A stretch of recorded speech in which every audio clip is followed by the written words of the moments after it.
ہم نہیں پہچان سکتے کہ سیدہ کیا ہے جس کا نام ہی فاطمہ ہو. فاطمہ کہتے ہی اسے ہیں کہ جو فتمت محبی فتمت ان معرفتہا. فاطمہ اسے کہتے ہیں جس کی معرفت سے ہمیں علیحدہ کیا گیا. تمہارے بس کی نہیں ہے, تمہارے بس کی نہیں ہے کہ تم فاطمہ کو پہچان سکو.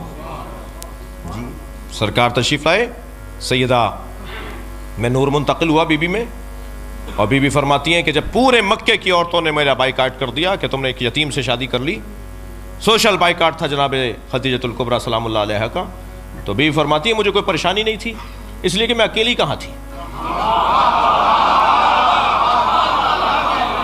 ایک دن میں نے نبی سے کہا یا رسول اللہ میں کوئی پریشان نہیں ہوں, اس لیے کہ یہ جو بچی میرے ساتھ ہے یہ تو مجھ سے باتیں کرتی ہے اور یہ مجھ سے کہتی ہے یا امی لا تحزنی ولا ترہبنی ان اللہ مع ابی.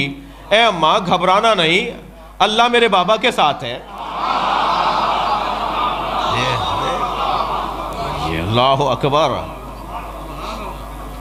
انا اعطیناک الکوثر. دیر ہو گئی نا بہت. مصائب تو مجھے پڑھنے نہیں ہے, تو مصائب کا دورانی ابھی فضائل میں لے لوں. توجہ کر رہے ہیں عزیزان گرامی. بی بی فقیر بن جائیے بی بی کے نام پہ. جتنا سیدہ کے آگے جھکیں گے نا اتنا اہل بیت راضی ہوں گے. اس میں اعظم ہے فاطمہ, لفظ فاطمہ اس میں اعظم ہے. زبان تھوڑی سی میری بہتر ہو جائے, کردار کی توتلاہٹ ختم ہو جائے, تو اس نام کے پکارنے سے تالے کھل سکتے ہیں.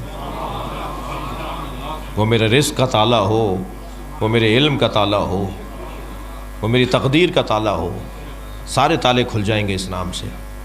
بس ذرا کردار کی توتلاہٹ ٹھیک کر لوں. جی تو بولوں گا فاطمہ تو فوراً اثر ہوگا.